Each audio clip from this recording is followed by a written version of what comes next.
Definitely not proud of what happened today, but what happened was we had a face-off, and in the UFC it's very common to see two athletes get very close in their face-offs. Our heads touch, our nose rubs together. It's a very intimate, very passionate moment for a lot of fighters. I've actually never had a fighter put his hands on me by squeezing my throat. I reacted in self-defense by beating up Daniel. Daniel, what's your take?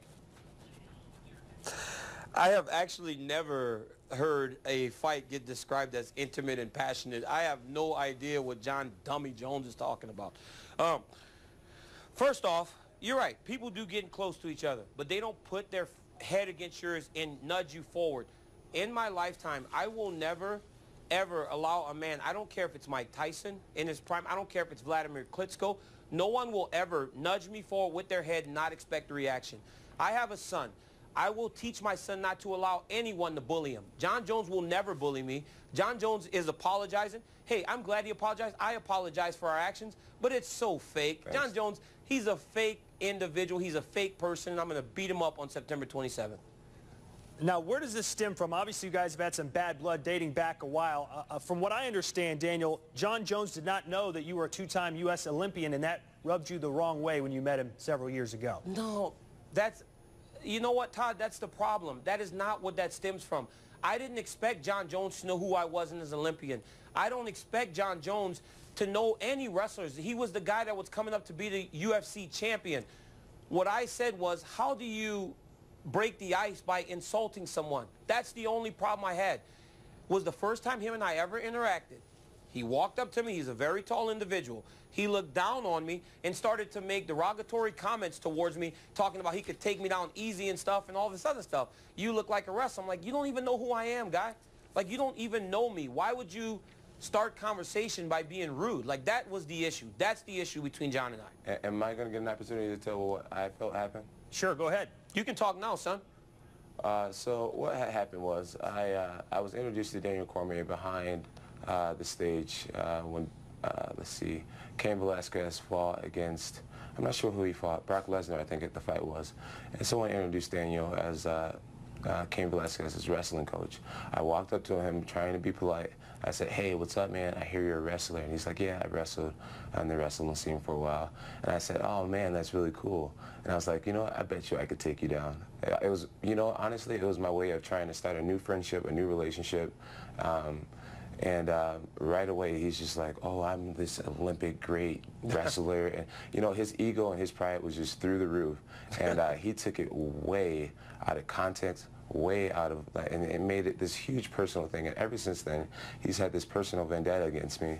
And I find it very immature of him to take the situation, saying that I'm taller than him and I look down on him. It just all sounds silly. Honestly, it was my way of reaching out and trying to create a new friendship. Well, John, you're being very polite now, but on Twitter just moments ago, you had some very pointed things to say to DC. One of your tweets said, put some ice on that face. You've got lots of interviews tomorrow. I put you on your back in 6 seconds this afternoon. Where was your takedown defense? That doesn't seem like the kind of persona you're projecting right now. Oh, no, because these things were factual. You know, we did get in a little scuffle just now. Daniel Cormier being an Olympic-level wrestler, I thought it would be a lot harder to get him to the floor.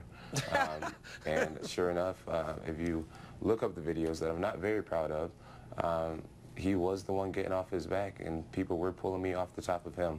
So, yeah, that's what I said, and it's true. Daniel, we'll give you the final word as we wrap up this interview. You're getting ready to take on John Jones September 27th. I guess, did you learn anything about his fighting style this afternoon in those 20 seconds? Well, I mean, first off, what I want to say is this voice that John Jones is talking in, you guys should have heard him 2 minutes ago. I mean, what in the world is this? This guy's such a fake human being. He's a fake individual. I don't care to learn anything about John Jones that I don't know. The whole incident, I don't care about the incident. I care about September 27th, becoming the UFC light heavyweight champion. Whatever. He's weak. He's a punk. He's a liar. He's dishonest. He's a whole bunch of things that he should not be proud of being. Well, he's also the champion. You'll try and change that on September 27th.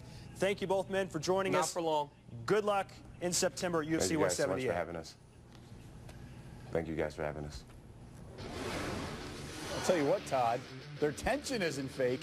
Boy, John Jones could be an actor. He's a professional. He did not lose his cool there. Daniel Cormier replacing the injured Alexander Gustafsson in the light heavyweight title fight against Jones. Jones has won 11 straight fights dating back to December of 2009. Cormier boasts an unblemished career record in 15 fights. However, Jones owns a huge reach advantage and is 8 years his junior. I cannot wait. Yes, he's taller. We know that. He looks down on his opponent. All right, some afternoon.